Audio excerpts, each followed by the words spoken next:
नमस्कार. आज आपण पसायदानातली तिसरी ओवी, दुरितांचे तिमिर जावो, विश्व स्वधर्म सूर्य पहावो, जो जे वांछील तो ते लाहो प्राणी जात, या ओवीचं चिंतन करणार आहोत. माऊली ज्ञानेश्वरांनी विश्वात्मक देवाकडं या तिसऱ्या ओवीच्या माध्यमातनं जी पुढची मागणी मागितलेली आहे ती देखील अत्यंत महत्त्वाची आहे. माऊली म्हणतात की हे विश्वात्मक देवा, ज्या लोकांचं दुरितांचं तिमिर आहे ते दुरितांचं तिमिर गेलं पाहिजे आणि या जगामध्ये स्वधर्माचा सूर्य प्रकाशित झाला पाहिजे, असं मला या निमित्तानं आपल्याला मागायचं आहे. आता या ठिकाणी दुरित म्हणजे काय, तर दुरित याचा अर्थ जे पापाचरण आहे. दुरित म्हणजे अविवेक. काय, विश्वातील पापाचा अंधार जाण्यासाठी स्वधर्माचा प्रकाश लोकजीवनात आला पाहिजे, प्रकाशित झाला पाहिजे, असं त्यांना या ठिकाणी म्हणायचं आहे. कारण तुम्हाला माहिती आहे की अंधाराचं साम्राज्य कधीपर्यंत असतं, जोपर्यंत प्रकाशाचा जन्म होत नाही तोपर्यंत. सूर्य उगवत नाही आहे तोपर्यंत अंधाराचं साम्राज्य आहे. आणि ज्या वेळेला तुम्हाला माहिती आहे की प्रकाश आला, सूर्य उगवला की अंधाराचं साम्राज्य संपून जातं. तसं या समाज व्यवस्थेमध्ये जे दुरित आहे, दु म्हणजे वाईट, रीत म्हणजे वागणं. वाईट वागणं म्हणजेच काय, पापाचरण करणं, अविवेकाचा मार्ग अवलंबिणं, दुराचार करणं, यासाठीच त्यांनी दुरित या प्रकार आपण म्हणतो ना, त्या माणसाचे रीत काही बरोबर नाही आहे. बघा, रीत म्हणजेच वागणं, दु म्हणजे वाईट. वाईट रीतीचा जो अंधकार, तिमिर याचा अर्थ आहे अंधकार. आपल्या संस्कृतीमध्ये अंधकाराला पापाची उपमा दिली गेली आहे किंवा पापासाठी अंधकार या शब्दाचा उपयोग उपमा म्हणून केला जातो. किंवा या ठिकाणी कारण का उपयोग केला जातो अंधकाराचा आणि पापाचा संबंध जोडला जातो, कारण जी म्हणून या समाजव्यवस्थेमध्ये पाप कृत्य घडतात ती अंधारामध्ये जास्तीची घडत असतात. अलीकडच्या काळात माणसं केव्हाही करतात तो भाग वेगळा, परंतु आजही आपण बघा, निसर्ग नियम असा आहे की साप असो, इंचू असो किंवा हिंस्रपशु असो, ही जी काही कुणाला मारायचं असेल, कुणाला त्रास द्यायचा असेल तर ते रात्रीच्या वेळेलाच बाहेर फिरताना आपल्याला दिसून येतात. अलीकडं माणसांच्या मध्ये देखील ही वृत्ती खूप मोठ्या प्रमाणात वाढलेली आहे. जे काही कुटील लाव, जे काही मानवतेला काळीमा फासणाऱ्या गोष्टी घडतात ते सगळ्या रात्रीच्या अंधकारामध्ये घडतात. आणि म्हणून अंधकार हा पाप आचरणासाठी प्रोत्साहन देणारा आहे आणि म्हणून तो अंधकार गेला पाहिजे. आपल्या प्रार्थनेमध्ये म्हणून आपण म्हटलं की तमसो मा ज्योतिर्गमय, तिमिराकडून प्रकाशाकडे, या प्रकारचा तिमिरातुनी तेजाकडे प्रभू आमुच्याने जीवना, अशा प्रकारची प्रार्थना जी आपण करत होतो त्याच्या पाठीमागचा उद्देशच असा आहे की या समाजव्यवस्थेमध्ये जो काही, मग तो अज्ञानाचा अंधकार असेल, अविवेकाचा अंधकार असेल, पापाचरणाचा अंधकार असेल, कर्तव्यापासून बाजूला जाऊन अनितीच्या मार्गानं पसरलेला अंधकार असेल, हा जो तिमिर आहे तो तिमिर, दुरितीपासून निर्माण झालेला जो तिमिर आहे तो तिमिर गेला पाहिजे. आणि त्या ठिकाणी माऊली म्हणतात की दुरितांचे तिमिर जावो, विश्व स्वधर्म सूर्य पाहो. आणि या विश्वामध्ये स्वधर्माच्या सूर्याचा प्रकाश निर्माण झाला पाहिजे.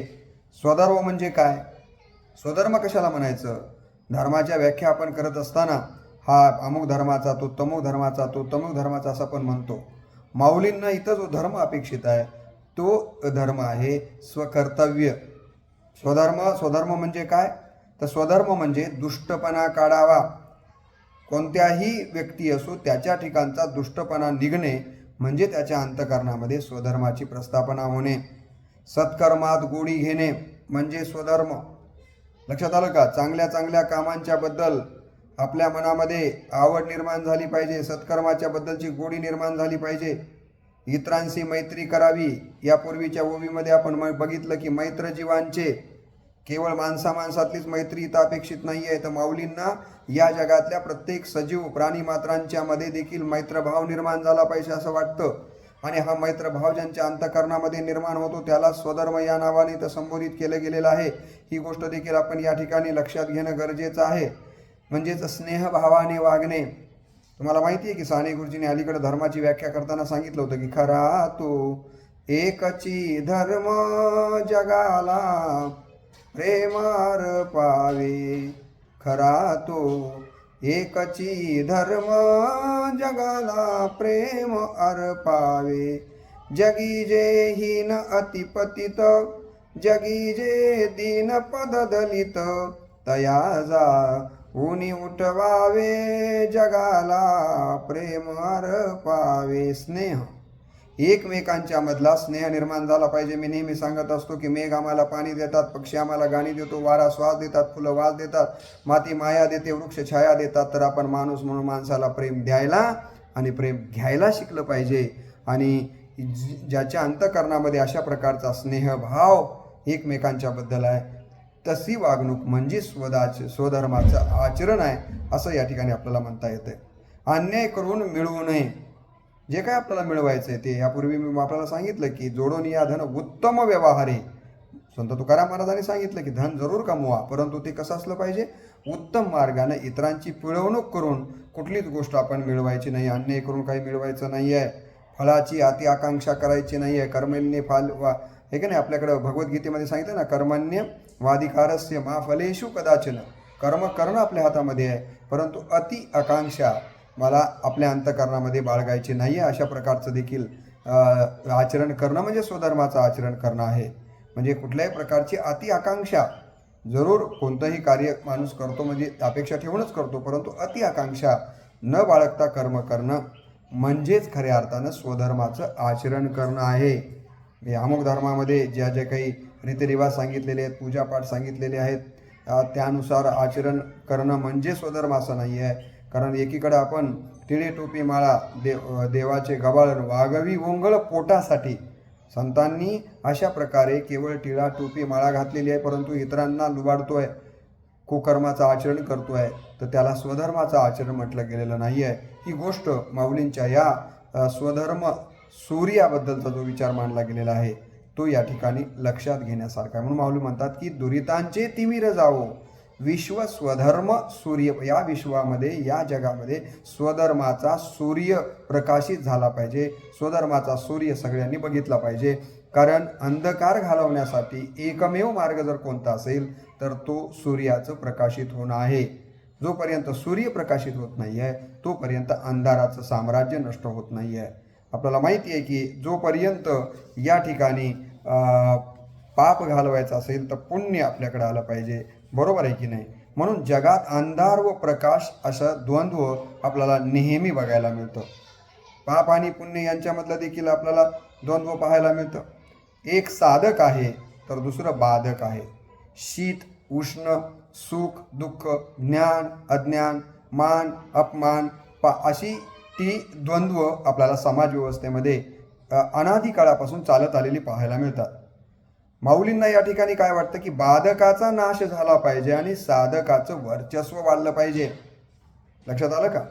ज्या ज्या गोष्टी बाधक आहेत, आता पाप बाधक आहे, अंधार बाधक आहे, अज्ञान बाधक आहे, अपमान बाधक आहे, हे की नाही, उष्ण हे बाधक आहे. या ज्या बाधक गोष्टी आहेत ना, या बाधक गोष्टींचा नाश झाला पाहिजे आणि साधक गोष्टी ज्या आहेत त्या गोष्टींचं काय झालं पाहिजे तर त्याला ऊर्जा मिळाली पाहिजे, त्या जास्तीत जास्त वाढल्या पाहिजेत. हा या ठिकाणी या पाठीमागचा उद्देश आहे.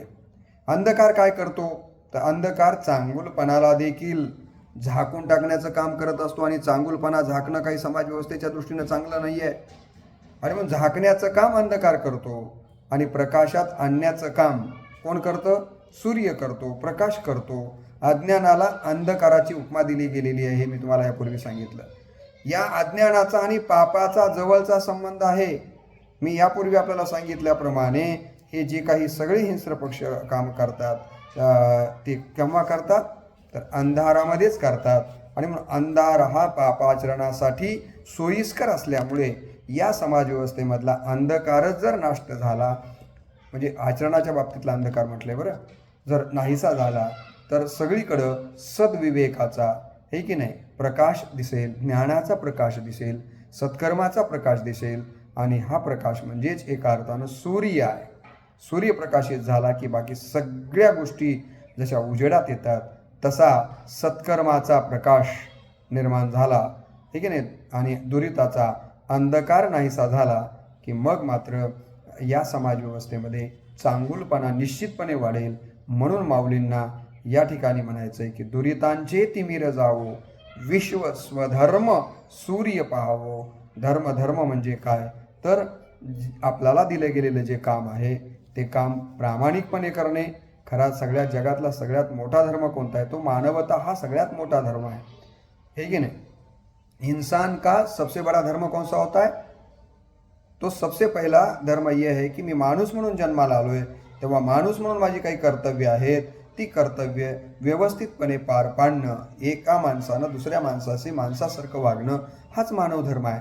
आणि या प्रकारचा मानव धर्म निर्माण होण्यासाठी दुरीत हे असं वागू देत नाही आहे, बरोबर आहे की नाही. आणि त्यामुळं त्यांचं म्हणणं असं आहे की दुरितांचं तिमिर जावं आणि विश्वाचा स्वधर्म निर्माण व्हावा, अशा प्रकारची मागणी माऊली या ठिकाणी या ओवीमध्ये मागताना दिसून येतात. आणि पुढे म्हणतात, जो जे वांछील तो ते लाहो प्राणी जात.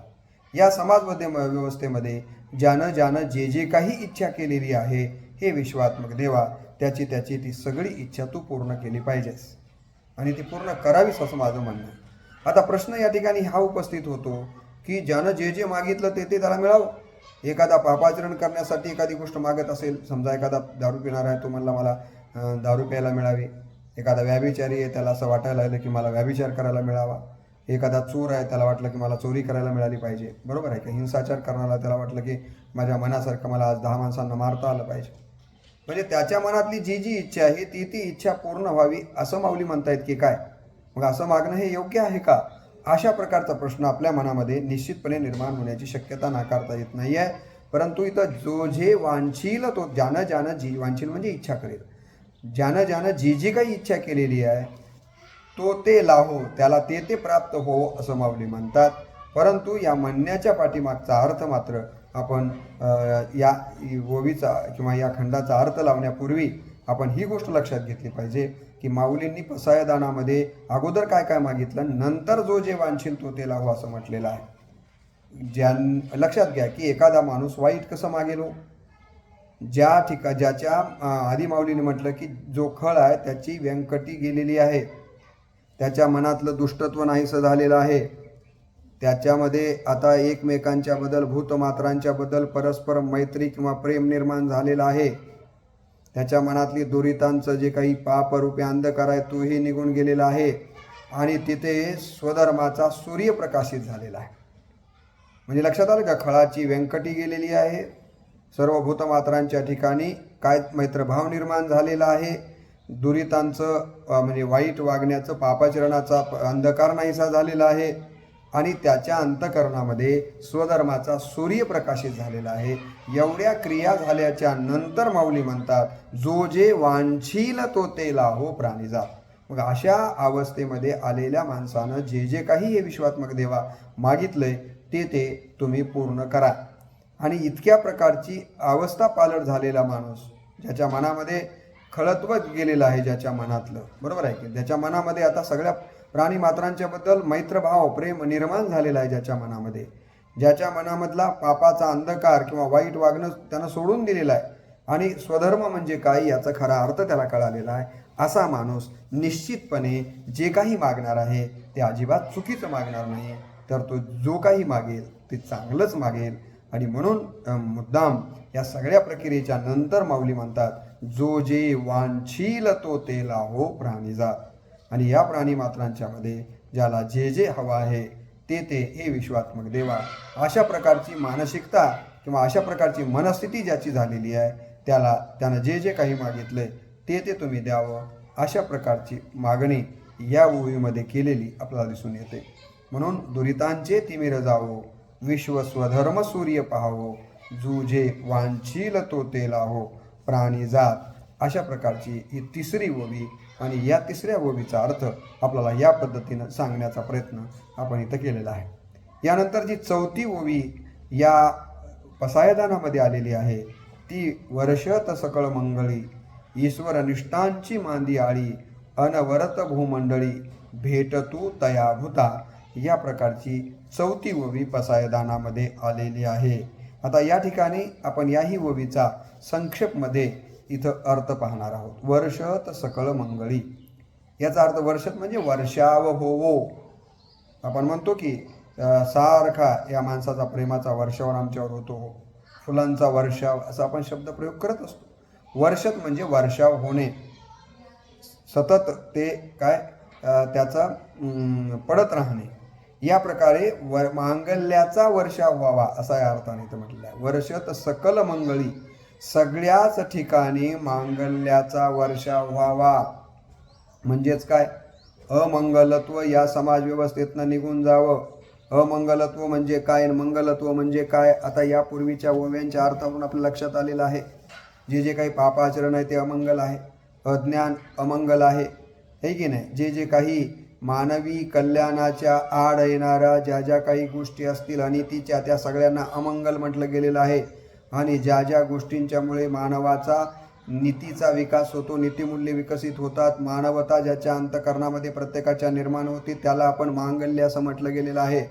म्हणून वर्षत सकळ मंगळी, सर्वत्र काय करावं तर सर्वत्र मांगल्याचा वर्षाव व्हावा. जे इष्ट प्राप्त करून देणार आहे आणि जे कल्याणप्रद आहे त्यालाच मंगल असं म्हटलं गेलेलं आहे. मंगल म्हणजे कोणतं, तर त्याची दुसरी व्याख्या अशी सांगितली गेलेली आहे की जे इष्ट प्राप्त करून देणारं आणि कल्याणप्रद आहे, कल्याण करून देणार आहे, त्याला मंगल असं म्हटलं जातं.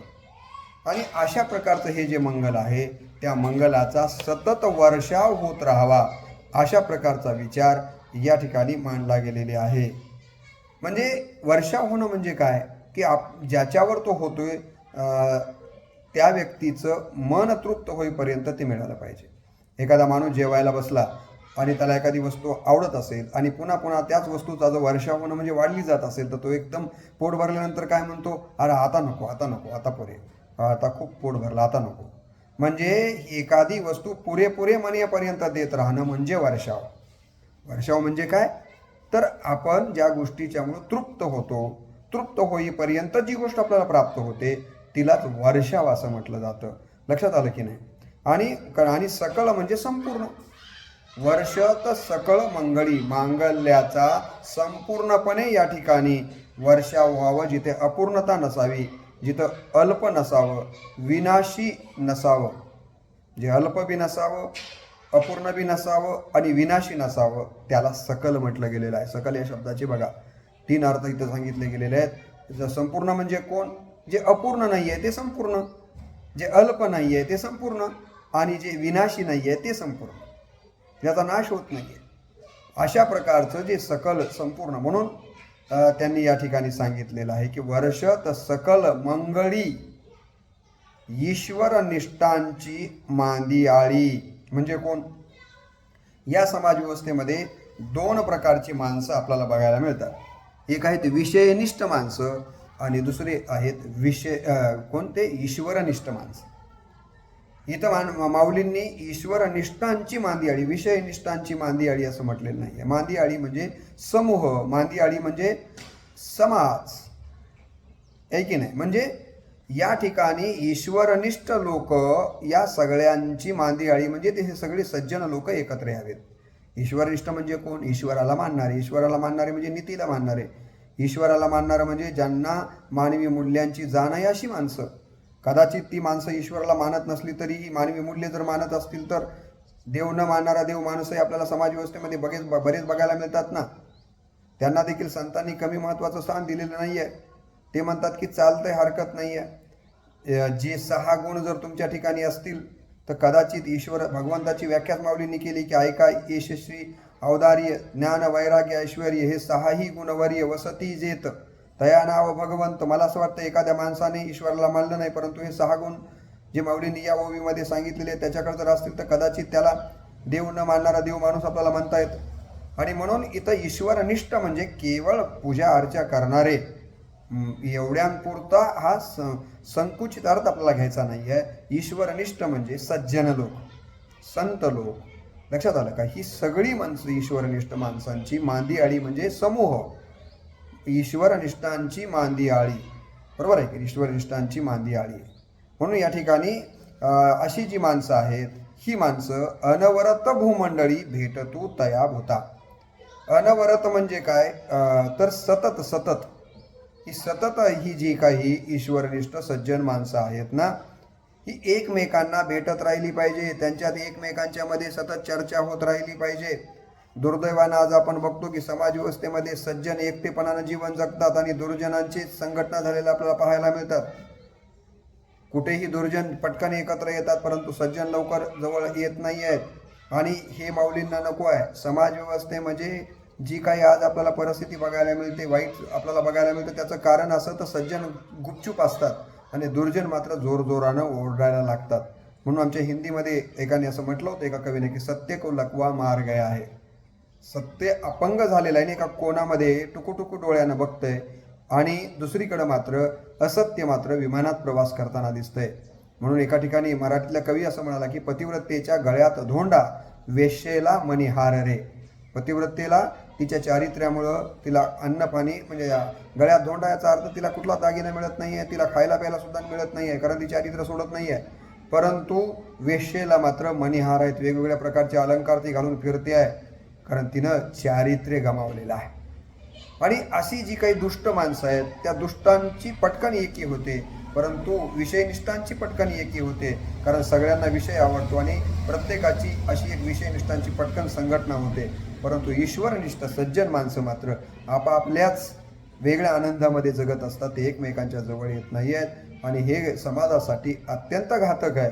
आणि म्हणून माऊलींनी विश्वात्मक देवाकडे मागताना मागितलं की हे विश्वात्मक देवा, असे जे सज्जन लोक आहेत, ईश्वरनिष्ठ लोक आहेत, या सगळ्या ईश्वरनिष्ठ लोकांनी एकमेकांच्या जवळ आलं पाहिजे, त्यांची मांदियाळी झाली पाहिजे, त्यांचा समूह तयार झाला पाहिजे आणि या भूमंडळावर, या पृथ्वीवरती, या जगामध्ये सतत अनवरत ते एकमेकांच्यापासनं दूर न जाता भेटतू भूता, भूता म्हणजे प्राणी मात्रांना ते भेटत राहिले पाहिजे. कशासाठी हो? कारण तुम्हाला माहिती आहे आपल्याकडे काही दृष्टांत दिले जातात की ला जर सोन्याला स्पर्श झाला तर कसलंही सोनं लोखंडाला जर परिसाचा स्पर्श झाला तर कसलंही लोखंड सोन्यामध्ये परिवर्तित होतं. चंदन, बोरी आणि बाबेला जरी त्याचा सुगंध गेला तरी तो आपल्यासारखं बनवण्याचा प्रयत्न करतं. तसेही या समाज व्यवस्थेतली सज्जन माणसं असतात. या सज्जनांची भेट जर सतत होत राहिली आणि सज्जनांचा समूह जर वाढत गेला तर दुर्जनांचे दुर्जनत्व नष्ट होईल आणि त्यांच्यामध्ये सुजनत्व, सज्जनत्व निर्माण होईल. या अपेक्षेनेच माऊली म्हणतात की अनवरत भूमंडळी भेटतू तया भूता. सगळ्या भूतमात्रांना, सगळ्या प्राणीमात्रांना हे भेटत राहिले पाहिजे, आहे की नाही. माऊलींच्या मते हे काम एखाद्या संतांने होणे नाही. त्यांच्या काळात योग्याने एकांतात राहण्याची पद्धती होती. परंतु या ठिकाणी माऊलींना एवढंच म्हणायचं आहे की ही सगळी जी सज्जन मंडळी आहे, ईश्वरिष्ठ मंडळी आहे, त्यांनी या पृथ्वीवरती, भूतलावरती, भूमंडळी एकमेकांना भेटलं तर निश्चितपणे एक चांगला समाज आपल्याला निर्माण करणं कठीण जाणार नाही. या प्रकारचा विचार या ठिकाणी त्यांनी मांडण्याचा प्रयत्न केलेला आपल्याला दिसून येतो. म्हणून ही जी तिसऱ्या आणि चौथ्या ओवीचा आपण विचार या ठिकाणी पाहिला की मी यापूर्वी जी एक ओवी सांगितली, दुरितांचे तिमिर जावो, विश्व स्वधर्म सूर्य पाहावो, जो जे वांशील तो ते लाहो प्राणी जात. सरळ याचा अर्थ आपल्याला सांगितला. दुरित म्हणजे वाईट वागणाऱ्यांच्या मनामध्ये जो वाईट रूपी, पापरूपी अंधकार निर्माण झालेला आहे, तिमीर निर्माण झालेला आहे, ते तिमीर तो अंधकार नाहीसा व्हावा विश्वात्मक देवा. आणि त्यांच्या नव्हे तर त्यांच्या मनात तर व्हावाच, पण सगळ्या जगामध्ये, सगळ्या विश्वामध्ये स्वधर्माचा सूर्य उदित व्हावा. हे आपण तिसऱ्या ओवीचा अर्थ पाहिला. चौथ्या ओवीचा अर्थ मी आपल्याला सांगितलं, ते म्हणजे दुरितांचे तिमिरे जावो, विश्व स्वधर्म सूर्य जो जे वांछिल तो तिला प्राणी जात, वर्षत सकळ मंगळी. ही चौथी ओवी आपण बघितली की सतत मांगल्याचा वर्षाव होत राहो. वर्षत सकळ मंगळी, ईश्वर निष्ठांची मांदियाळी. आणि हे सगळे ईश्वरनिष्ठ मांदियाळी म्हणजे समूह एकत्र यावेत. अनावरत भूमंडळी भेटतू तया भूता. सगळ्या भूतमात्रांना या ईश्वरनिष्ठ सज्जन माणसांनी या भूमंडळावर सतत भेटत राहावं आणि त्यांचं प्राबल्य या समाजव्यवस्थेमध्ये राहावं, दुर्जनांचं प्राबल्य कमी व्हावं. अशा प्रकारचा या चौथ्या ओवीचा अर्थ आपल्याला इथं पाहता येतो. या पद्धतीनं या व्हिडिओमध्ये आपण या दोन ओव्यांचा संक्षेपामध्ये, जशी माऊलींनी मला अल्पबुद्धी दिली तशा पद्धतीने करण्याचा प्रयत्न केलेला आहे. या पुढच्या देखील आपल्याला ओव्यांचा अर्थ पाहायचा आहे, परंतु व्हिडिओ फार मोठा नको म्हणून एवढ्याच ठिकाणी आपण या ओवींचा अर्थ पाहून इथे वाग्यज्ञाला पूर्णाहुती देऊया. आणि पुढचा व्हिडिओ पाहण्यासाठी आपण रामकृष्ण बदने या माझ्या चॅनलला सबस्क्राईब करावं आणि मला हे काम करण्यासाठीचं बळ द्यावं, एवढीच आपल्या चरणी नम्र विनंती करून मी माझा हा व्हिडिओ या ठिकाणी समाप्त करतो. रामकृष्ण हरी.